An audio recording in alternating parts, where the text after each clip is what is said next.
नमस्कार साथियों, मैं हूं आपका होस्ट कुलदीप सिंह पुनिया और मैं लेकर चलता हूं आपको धार्मिक दुनिया। धार्मिक दुनिया की बात करो साथियों, कोत कलां का जो मामला था, जो दादा काला पीर का मामला था, उस मामले में एक नई अपडेट है। और ये खबर साथियों आपको आखिर तक देखनी है, अंत तक देखनी, उसके बाद आपने अपने कमेंट भी देने हैं।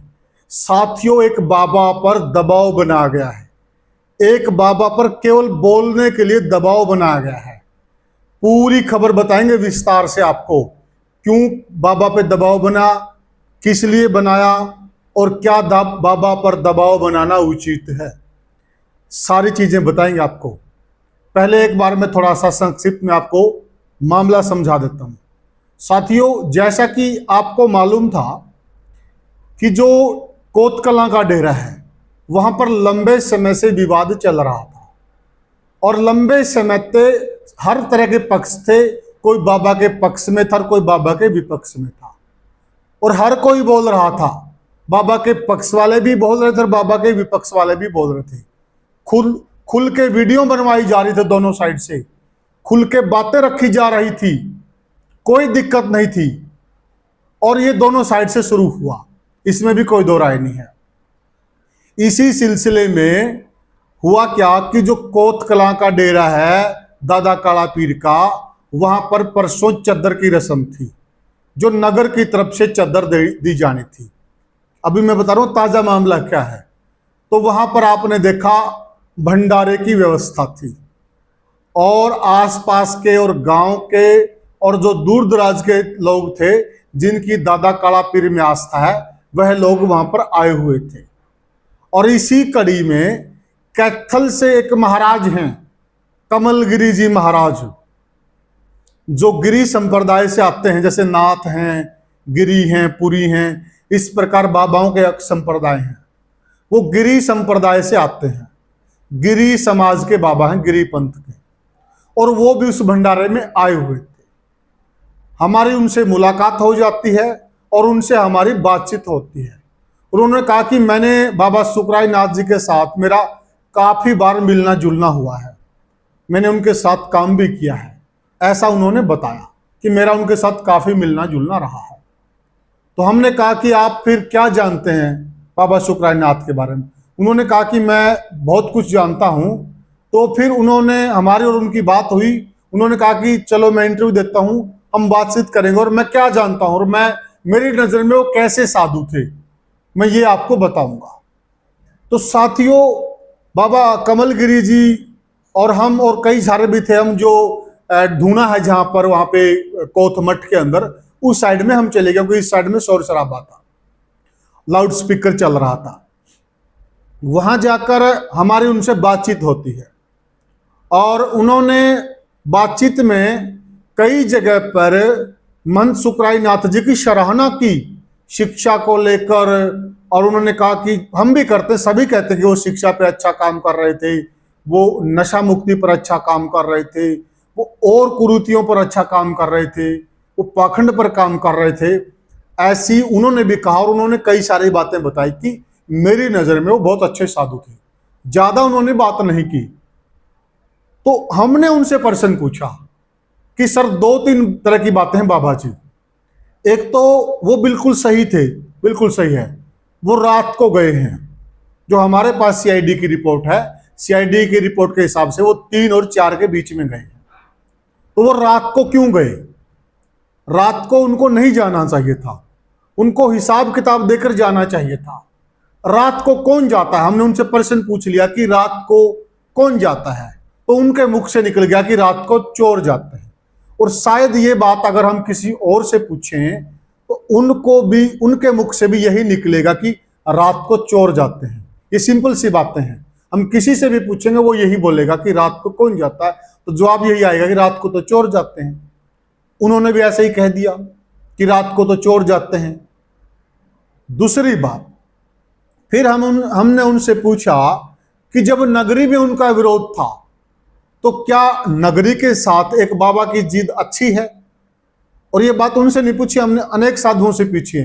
मैंने जो झाणा वाले पीर है उनसे भी पूछी है, और मैंने बहुत लोगों से भी पूछी है। तो उनका साफ साफ कहना था कि नहीं, बाबा का नगरी के साथ जिद लगाना सही नहीं है। अगर नगरी चाहती है तो बाबा को रहना चाहिए, और अगर नगरी नहीं चाहती तो बाबा को नहीं रहना चाहिए। ये बात उन्होंने बोली, और ये उन्होंने नहीं, मैंने बहुत सारे लोगों को बोलते हुए देखा और आपने भी देखा है। तो उन्होंने कुछ ज्यादा ही अनुचित नहीं कह दिया हो, वे बहुत ज्यादा अनुचित कह दिया हो। उन्होंने प्रशंसा भी की है महाराज जी की, कि नहीं, मेरे नजर में वो अच्छे साधु थे सुखराय नाथ जी, और जिताई नाथ जी के बारे में मैं ज्यादा नहीं जानता, उन्होंने ये भी कहा। दूसरी बात है, अब होता क्या है कि उनके ऊपर प्रेशर आ रहा, अब उनके गुरुजी पर भी प्रेशर आ रहा है, और उनका मेरे पास दिन में फोन आया और उन्होंने बड़ी मरम सपरसी रिक्वेस्ट की। उन्होंने कहा पुनिया जी वो वीडियो डिलीट कर दे। मैंने कहा क्या बात हुई महाराज जी? उन्होंने कहा कि ऐसे ऐसे कोई बात हो गई। मैंने कहा कोई बात नहीं महाराज जी, वीडियो तो हम डिलीट कर देंगे, परंतु वो वीडियो तो लोगों ने देख ली, वो उस वीडियो को तो लोग देख चुके हैं, और जो आपने बोला था, जो कहा था, उसको तो लोग सुन चुके हैं। लेकिन हमारी नजर में आपने ऐसा कोई अनुचित नहीं कहा। मैंने उनको कहा, उन्होंने कहा जी मेरे ऊपर बहुत ज्यादा प्रेशर है। तो उन्होंने नाम नहीं लिया किसी का, और मैं समझ गया थोड़े शब्दों में, आप भी समझ गए होंगे कि प्रेशर जब उन्होंने कहा, तो मैंने कहा बाबा जी वैसे ही प्रेशर बनाया जा रहा। बोला भाई क्या करें, प्रेशर बनाया जा रहा है और मेरे ऊपर प्रेशर है, बस आप इतना ही समझिए। आप इस वीडियो को डिलीट कर दिए। अब सोचने वाली बात है, उसके ऊपर उन्होंने नाम नहीं लिया किसी का भी, परंतु प्रेशर है ये समझ में आ गया। अब जिन्होंने भी उनके ऊपर प्रेशर बना रखा है, जो भी लोग प्रेशर बनाने वाले हैं, एक बाबा पर इस प्रकार से प्रेशर बनाना अनुचित है। अब रही बात, बड़ी बात कर लेते हैं, चलो वो बाबा जी कल आ जाएंगे दोबारा से, कल उनसे बात होगी। वो बाबा जी अपने मुख से उनको सबसे उच्च कोटि का साधु बता देंगे, बहुत बढ़िया साधु बता देंगे, कह देंगे उन जैसा साधु तो है ही नहीं कोई पूरी दुनिया में। या तो सिद्ध योगी गुरु गोरखनाथ जी हुए हैं, या फिर गुरु गोरखनाथ जी के बाद शुक्राई नाथ जी हुए हैं। अगर वो ये बात कह देंगे तो क्या फिर वो गुरु गोरखनाथ जी बन जाएंगे, उनके बराबर आ जाएंगे? और जो उनके विपक्ष में लोग हैं, जिन्होंने उन पर तरह तरह के इल्जाम लगाए हैं, गांव वालों ने पता नहीं कितनी बातें की, अनेक प्रकार की बातें, क्या वो मान लेंगे? कमलगिरी जी कह देंगे और वो मान लेंगे सभी के सभी, वो बन जाएंगे गुरु गोरखनाथ? हो सकता है ऐसे? आप भी मानते हैं क्या? कतई नहीं हो सकता है। जो आलोचक हैं, जो विपक्ष में हैं, वो विपक्ष में रहेंगे। अब छोटी सी बात है, अब इनको ना तो कमलगिरी जी ने उठाया यहां से, ना हमने उठाया, और ना सरपंच और उन्होंने उठाया। अगर सरपंच गुट उठाता तो वो बहुत पहले से उठा देते और वो उठ जाते। किसने उठाया इनको? इनको उठाया बेख भगवान ने, बेख भगवान ने, साधुओं ने, नाथों की कमेटी ने, नाथ संप्रदाय ने, उन लोगों ने उठाया है। और जब ये उठे हैं, और आप देखिए जिस दिन इनको उठाया गया है, उस दिन उस फैसले में इनको भी शामिल किया गया। और जो हुजाना पीर के पीर हैं, मठ के पीर हैं, राजनाथ जी, पीर राजनाथ जी ने भी साफ साफ कहा है कि हमारा जो भी फैसला होता है वो एक मत से होता है, एक राय से होता है। और उसमें आम राय थी, और आम राय में सुखराय नाथ जी भी शामिल थे। और ऐसा सभी साधु कह रहे हैं जो वहां पर शामिल थे। और साधुओं को छोड़िए, वो खुद भी कह रहे हैं, वो लाइव आए हैं, सारी चीजें आप एक एक वीडियो को उठाकर देख लीजिए। स्वयं उन्होंने कहा है कि मैं भी, मेरे को बताया गया और मैं भी उस फैसले में शामिल था, और मैंने भी भेख भगवान को कह दिया, जो फैसला भेख भगवान को उचित लगता है मुझे भी वही उचित लगता है, मैं उस फैसले को मानूंगा, और मैं भी इस फैसले में सहमत हूं। जिताई नाथ जी अच्छे साधु थे, जिताई नाथ जी के साथ मेरा अभी कोई मतभेद नहीं है। जो भी हमारे मतभेद थे वो ठीक हो चुके हैं, अभी हमारा किसी प्रकार का कोई मतभेद नहीं है। साफ साफ उन्होंने कहा है, ये खुद सुखराय नाथ जी ने कहा है। और ये भी कहा है कि हम दोनों मिलकर सेवा करेंगे, ये करेंगे, वो करेंगे, कई प्रकार की बातें की हैं। उस वक्त तो ये कह रहे हैं कि हम मिलकर रहेंगे, मैं कहीं नहीं जा रहा, मैं कोथ मठ में ही रहूंगा। इससे बल्कि जो उनके अनुयायी थे उनमें गलत संदेश गया। दूसरी बात है, फिर एक दिन बाद वो फिर लाइव आते हैं, एक दो दिन बाद, उस वक्त कहते हैं कि मुझे पता चल गया था पहले से, मैंने इस्तीफा भी दे दिया था 4-5 दिन पहले, मुझे पता था मुझे जाना पड़ेगा, मुझे गद्दी छोड़नी पड़ेगी। 2-3 तरह की बातें खुद ही कर रहे हैं। एक वीडियो में खुद लाइव आकर ये कह रहे हैं कि मैं यहीं रहूंगा, मिलकर सेवा करेंगे। दूसरे वीडियो में आके कह रहे हैं कि मुझे तो पहले से ही पता था, मुझे जाना पड़ेगा, मैंने पहले इस्तीफा भी दे दिया था। अगर आपको पता था, कम से कम आप जो आपके चाहने वाले थे, जो लोग आपके साथ लगे हुए थे, उनकी तो किरकिरी नहीं करवाते। उनको तो पहले आकर ये कह देते कि देखिए मुझे ये गद्दी छोड़नी है, और आप लोगों ने जो भी मेरा सहयोग किया, आप लोगों ने जो भी सेवा की, और मुझसे भी जो मठ की सेवा करे, उसको आप आई कर लेना, और अगर कोई दिक्कत रहेगी तो मुझे माफ कर देना। आप उनके आगे तो अपनी सिचुएशन क्लियर कर देते। अब ये भी कहा जा रहा कि वो अर्ली मॉर्निंग गए हैं, कोई काम था, जाना पड़ गया। ठीक है, अर्ली मॉर्निंग उनको जाना था, वो 2 दिन से यहाँ थे, वो शाम को बुला लेते लोगों को, शाम को बुलाकर अपनी बात रख देते। सुबह तो उनके पास टाइम नहीं था, ठीक है, मान लिया, सही बात है, शाम को तो रख सकते थे बात, शाम को किसने रोका था? समझ गए आप? दरअसल उन्होंने बात नहीं रखनी थी, उन्होंने स्थिति को स्पष्ट क्लियर नहीं करना था, ऐसे ही अंधेरे में छोड़कर चले गए सारी बातों को। अब रही अनुयायियों की बात। देखिए साथियों, संत रामपाल जी का मामला ले लीजिए आप देखिए, संत रामपाल जी का मामला था, वो बहुत ही बड़ा मामला था, और उनको पुलिस ने गिरफ्तार किया, कोर्ट ने सजा दी है उनको, कोर्ट ने सजा याफ्ता है वो। और आपको यह भी जानकारी, हम सबको जानकारी कि देश में कानून का राज है, देश संविधान से चलता है, और उसी संविधान ने उनको सजा दी है, परंतु उनके अनुयायी तो आज भी उनको सही मानते हैं। दूसरा मामला हम ले लेते हैं राम रहीम जी का। अब राम रहीम जी का प्रकरण भी आपको मालूम है, राम रहीम जी को भी देश के कानून ने, देश की कोर्ट ने, देश के संविधान ने सजा दी है, वह भी सजा याफ्ता हैं, और अभी भी सजा काट रहे हैं दोनों के दोनों। अब जो उनके अनुयायी हैं वो भी उनको सही मान रहे हैं।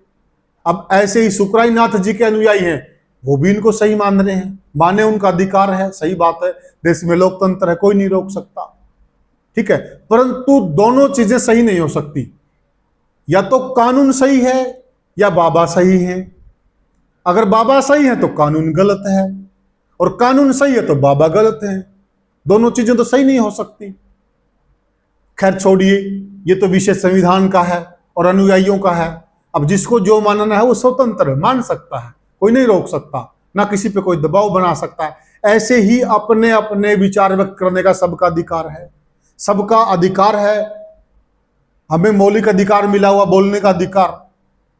अगर उन बाबा जी ने ये बात जो कही है, कुछ भी नहीं कहा ज्यादा, उनसे ज्यादा तो अन्य लोगों ने कहा है, महिलाओं ने भी कहा है, बहुत सारे लोगों ने कहा बाबा जी के लिए, लेकिन उन पर इस प्रकार का अनैतिक दबाव मेरे हिसाब से ठीक नहीं है। बाकी आप क्या मानते हैं आप बताइएगा। और साथियों, बाबा जी चले गए हैं, नए पीर जी आ गए हैं, गांव में शांति होनी चाहिए, अब शांति की बात होनी चाहिए। इस प्रकार से किसी पर दबाव बनाना कतई जायज नहीं है, किसी भी सूरत में जायज नहीं है। वो भी बाबा हैं, अगर मान लिया सुखराय नाथ जी बाबा हैं तो वो भी तो बाबा हैं, दोनों ही तो बाबा हैं। सुखराय नाथ जी ठीक है तो फिर वो भी तो ठीक हैं। तो कोई भी बाबा है, या तो आप भगवा का आदर ही ना कीजिए, फिर आदर करते तो सबका कीजिए, सबका ही आदर करना चाहिए। अब जिन्होंने उनके ऊपर प्रेशर बनाया है, कल बाबा जी से सारी बातें क्लियर होंगी, कल बाबा जी से पूछेंगे, बाबा जी दोबारा से अपनी बातें रखेंगे खुलकर। और मेरे हिसाब से आप बताइए, आप वो इंटरव्यू जाकर देख भी लीजिए। अगर किसी भाई ने वह इंटरव्यू नहीं देखा है तो वह इंटरव्यू एक बार जाकर देख लें, आप बताना उसमें आपको क्या ऐसी अनुचित बात लगी जिस वजह से बाबा जी पर प्रेशर बना जा रहा है। तो साथियों, ये ताजा घटना थी, ताजा मामला था, इससे हमने आपको अवगत कराया। आप बताइए। और मेरी एक फिर दोबारा से हाथ जोड़कर विनती, साथियों, बाबा जी चले गए हैं, नए पीर जी आ गए हैं, सारी बातें हो गई हैं, भेख भगवान की तरफ से चद्दर दे दी गई है, गांव की तरफ से चद्दर दे गई है। परसों कितना शांति का माहौल था। मैं दोनों पक्षों को सलाम करता हूं इस बात के लिए, और विशेषकर दूसरे पक्ष को जो सुखराय नाथ जी को, उनको मैं सलाम करता हूं कि उन्होंने कतई किसी भी प्रकार के मामले में अड़ंगा नहीं डाला, किसी भी प्रकार के मामले में विघ्न नहीं डाला। बहुत अच्छी बात की है आप लोगों ने, और पूरी दुनिया आपकी तरफ देख रही थी। तो ऐसे ही इस मामले में भी, सारे मामलों में भी ऐसे ही संयम बनाकर चलिए। अब तो भाईचारे की बात कीजिए, आगे बढ़िए, छोड़ दीजिए इस मामले को, इन बातों को छोड़कर आगे बढ़िएगा। तो साथियों, हमने आपको यह जानकारी दी, आप कमेंट सेक्शन में बताएं, वीडियो को ज्यादा से ज्यादा शेयर करें, चैनल को सब्सक्राइब करें। फिर मिलेंगे किसी और वीडियो में किसी और मुद्दे पर, तब तक के लिए राम राम।